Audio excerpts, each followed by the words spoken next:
Hey, what's up, millionaires? It's me, MC Milor. If bago ka sa channel ko, we talk about life, we talk about lifestyle, mindset, and all the things na makakatulong sa iyo para maging successful ka sa buhay mo.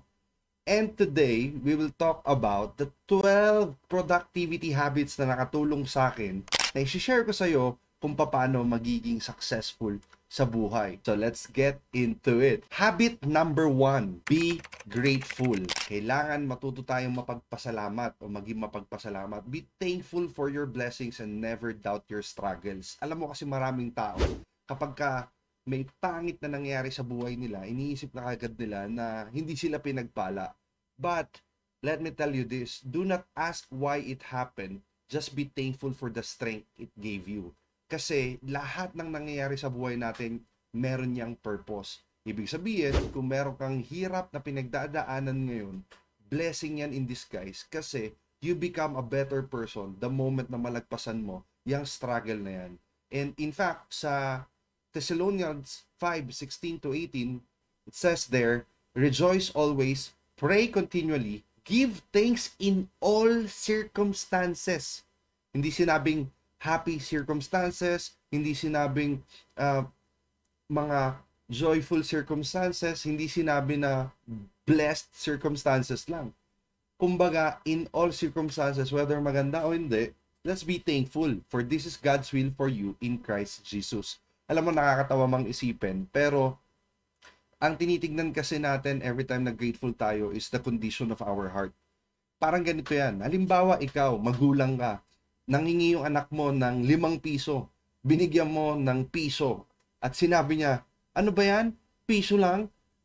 Nakakainis naman. Anong mararamdaman mo bilang magulang? Diba? Mararamdaman mo na, teka lang, loko tong bata na to ah. Hindi mo lalong bibigyan. Pero what if, palitan natin yung scenario, nangingi siya ng 5 piso, tapos binigyan mo ng piso. Sabi niya, thank you daddy, I love you so much. Maraming salamat sa pisong binigay mo. Konti na lang, magiging 5 pesos na to. Makikita mo na yung grateful heart niya na yon will also lead doon sa pagbibigay natin ng mas marami pa. So I guess that's how life works, no? Kapag binibigyan tayo ng maliliit na blessings and we acknowledge those blessings, mas lalo tayong pagbibigyan pa sa mas marami pa, mas malalaki pang blessing sa buhay natin. A grateful heart leads to more blessings. Kaya lagi natin tatandaan na matuto tayong mapagpasalamat. Habit number 2, feel good every day. At isa sa mga pinaka nagnanakaw sa atin ng good vibes ay yung mga taong nagkasala sa atin. That's why, under this feel good every day, kailangan matutunan nating magpatawad, di ba? Learn how to forgive because unforgiveness is the most negative energy in the world.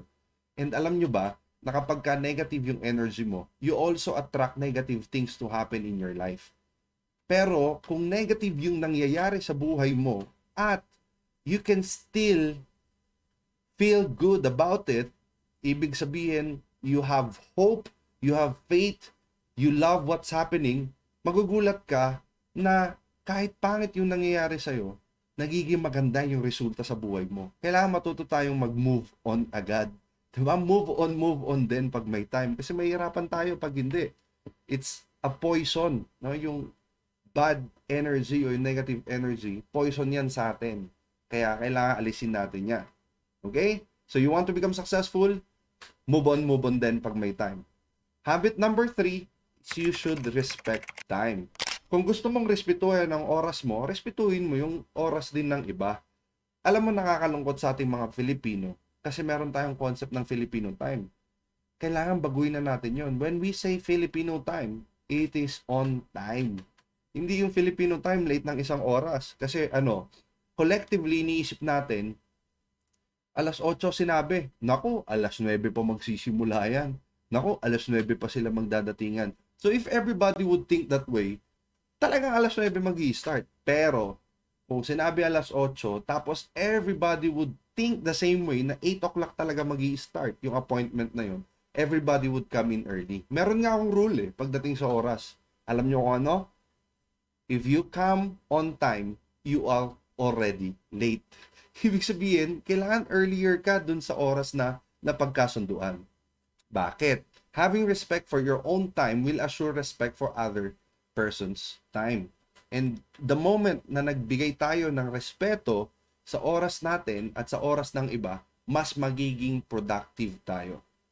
At para ma-manage natin ng tama yung oras natin, habit number 4 is planning ahead. Kailangan meron tayong plano. Kailangan bago ka matulog, meron ka ng picture sa isip mo, ano ba yung mangyayari sa buhay mo kinabukasan. Paano ka pupunta sa lugar na pupuntahan mo, anong oras ka aalis, everything na mangyayari on a day-to-day basis dapat nakaplano. Alam nyo kung bakit? Pag wala kang plano, you will just get by. And ito yung mangyayari. Lilipas yung oras na nakatunganga ka lang, lilipas yung oras na wala nangyayari sa'yo. And lo and behold, wala pong pinipili ang oras. Lilipas at lilipas yan. Bahala ka sa buhay mo kung may gagawin kang maganda o wala. One thing is for sure, aandar at aandar yung oras na yan. That's why it's important that we have a plan. And kadikit na itong plano natin, yung mga tinatawag natin na short-term goals and long-term goals. This will motivate us kung meron tayong gusto mangyari sa buhay natin. Habit number 5, taking care of your health. Kailangan alagaan natin yung physical health, mental health natin, and of course yung spiritual health natin. That's why it is important that we catch up on our sleeping habits. Dapat meron tayong at least 8 hours na tulog. Huwag laging puyat ng puyat. Huwag laging nagpapalipas ka sa social media, scroll ka ng scroll, nagugulat ka na lang madaling araw na at saka ka palang matutulog. And then you have to wake up early, magiging lethargic ka talaga. Tapos, marami pang tao, yung pera nila napupunta sa mga walang sustansyang pagkain. So, if you have just ample amount of money, piliin mo na kumain ng mga masusustansyang pagkain. Uminom ka ng mga food supplements, bumili ka ng mga pagkain na makakatulong sa'yo as fuel to your body, and of course, part ng mental health naman natin at spiritual health natin, magbigay ka ng oras para mag-meditate, magdasal, at magbasa ng mensahe ng Panginoon. At huwag kakalimutan, exercise at least 15 to 30 minutes every day. Hindi naman kailangan rigid yung exercise mo. Pero galaw-galaw, sabi nga, baka ma-stroke. Di ba? Number 6, improve your relationship. Sabi sa Bible, kapag ka meron kang kagalit, bago ka sumamba, makipag-ayos ka muna sa kagalit mo. And part of this, no, yung binanggit ko kanina na forgiveness. Isa sa mga technique how to improve your relationship is you need to surround yourself with positive people who are going to push you towards greatness. Kailangan marunong din tayong pumili ng mga positive relationship na meron tayo sa paligid. Kasi kapag ka yung mga tao sa paligid natin, panay negative, panay kontrapelo, mga kapatid, alam nyo mangyayari, hahatakin ka neto, pababa. Umiwas tayo sa mga taong toxic. Importante na hindi tayo yung toxic. Diba? Baka kasi mama iniisip mo, iiwas ako sa mga toxic na tao, only to find out, ikaw pala yung toxic na yun. So, kailangan meron din tayong self-awareness kung ano yung nagiging impact natin sa ibang tao. Right? Habit number 7. Don't be satisfied. Always strive for more. Sa ibang tao, iniisip nila na okay na to, pwede na yan, okay naman yung nagawa ko. But, let me tell you this, if you beat yourself, tinatalo mo lagi yung sarili mo, dahil wala ka namang ibang kakompetensya, kundi sarili mo lang din, ang mangyayari sa'yo, you will improve every single day. If you hit more goals, masasanay ka na nag-hit ng goals, masasanay ka na nagiging achiever, and you develop the habit of winning. Kung anong meron ka ngayon, hindi pa yan. Meron ka pang magagawa. Kaya naman, isipin mo maigi. Challenge mo yung sarili mo. Ano pa ba yung mga gusto mong mangyari sa buhay mo? If you can read books na isa kada buwan, gawin mong isa kada 2 weeks. Mas marami kang matututunan. If you can achieve sales na isa kada linggo, pwede mong gawing isa kada 3 araw. You always beat yourself. 'Di ba? Wala kang ibang kakompetensya dito kundi sarili mo lang. The number one killer of success is mediocrity. Failure is not the killer of success. That is part of success. Kaya lang, pag naging mediocre ka na, tinanggap mo na ganito na lang ako, pwede na to, hindi ko na kailangan magbago, tapos ka na. 'Di ba? When you stop improving, you start dying. Lagi yung tatandaan yan.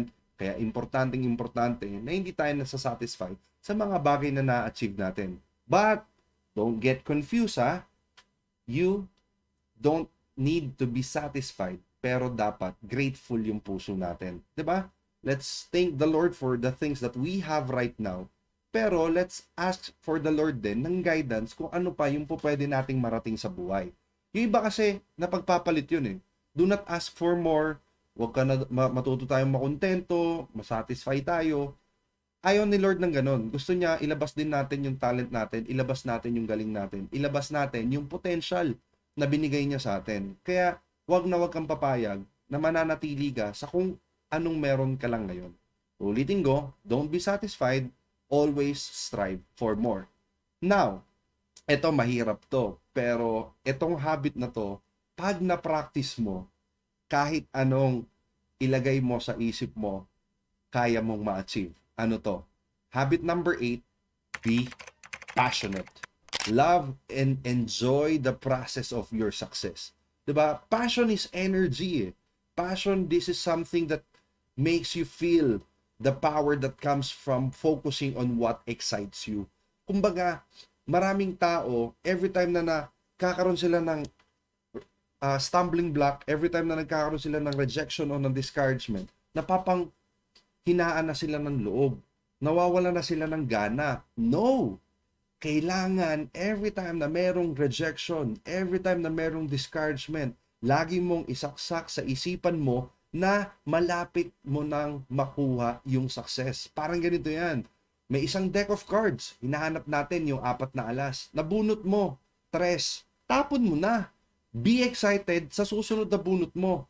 5. Tapon mo ulit. Nabunot mo, G's. Tapon mo ulit. Nabunot mo. 8. Tapon mo ulit.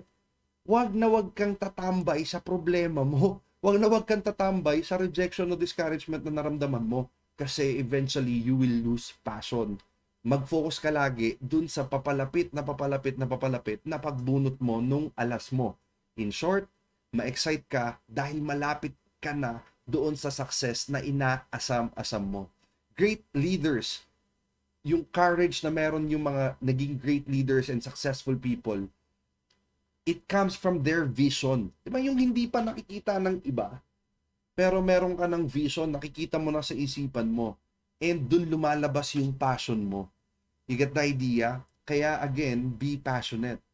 And of course, number 9, kailangan matuto tayong mag-develop ng habit of respecting others. Baliwala ang resulta natin o ang success natin kung wala namang respeto yung ikaw sa ibang tao at yung ibang tao sa iyo. 'Di ba? If you want to be respected, you need to learn how to respect others. And even if others do not respect you, you should always give out respect. 'Di ba? Huwag kang maging madamot sa pagbibigay ng respeto, huwag kang maging madamot sa pag-i-inspire ng ibang tao. And kung mapapansin nyo, hindi ba unfair yon? Hindi naman nila ako nire-respeto, ba't ko sila re-respetuhin? It's not because of them, but it's all because of who you are. You respect them because you are respectful. Hindi mo na kailangan mag-intay na respetuhin ka pa nila bago mo sila respetuhin. Again, it's in your nature. Alright? Habit number 10, responsibility. Sabi ni Uncle Ben sa Spider-Man, with great powers comes great responsibility.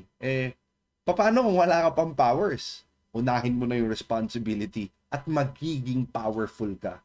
Kailangan matuto tayong yumakap sa responsibilidad natin as an individual.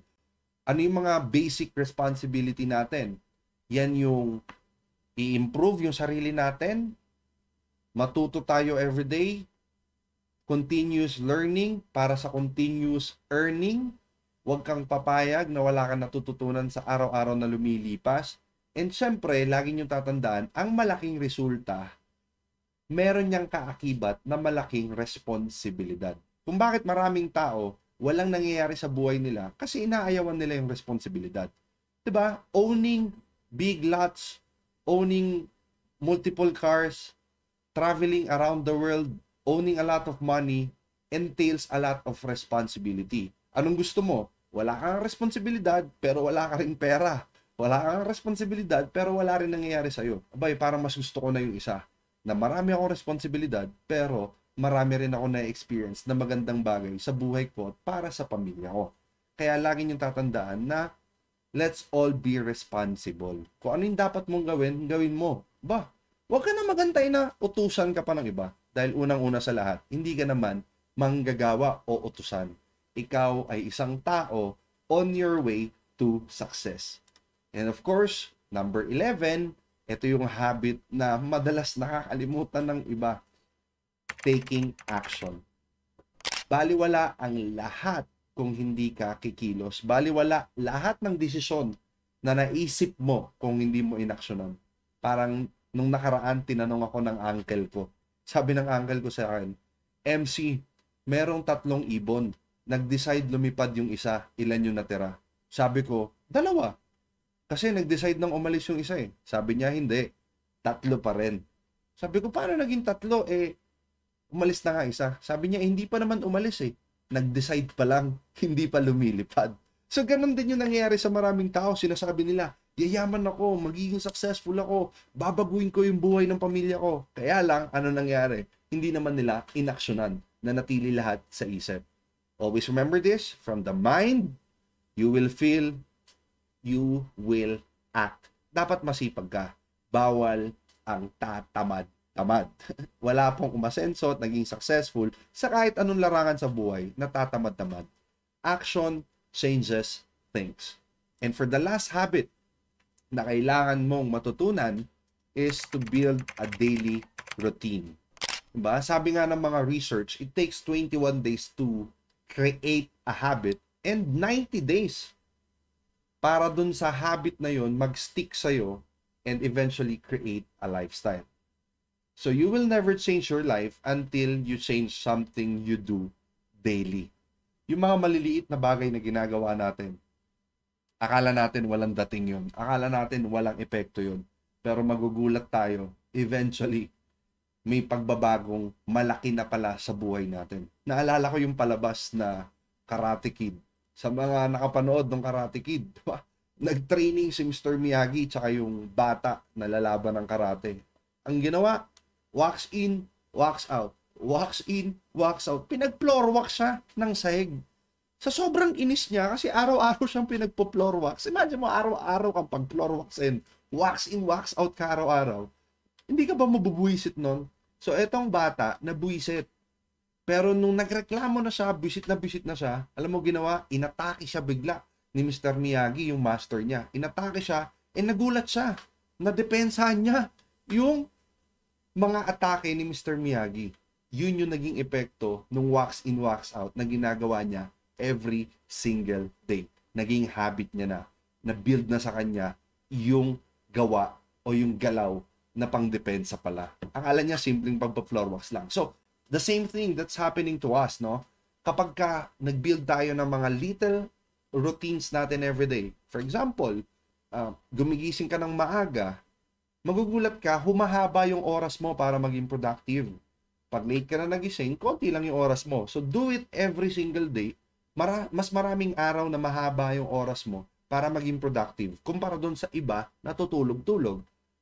Pagka everyday may tinatawagan kang mga kliyente, let's say 5 to 10 people tinatawagan mo. Tatalunin mo yung mga tao na once a day lang kung tumawag. Kasi bakit? 365 clients lang yung natawagan nila. Ikaw, in 1 year, that's 3,650 clients kung 10 clients a day yung tinatawagan mo. Nagigets yung ibig ko sabihin? Kumbaga, akala mo maliit lang. Pero pag pinagsama-sama mo, malaki rin pala yung naging epekto sa'yo. Kaya naman, you need to learn how to follow the daily success habits na sinet mo. You need to follow yung plano mo para patunayan sa sarili mo that you can do better. Wala pong imposible sa taong magsusumikap. God bless you, millionaires. Maraming salamat. Thank you for watching and see you sa next video.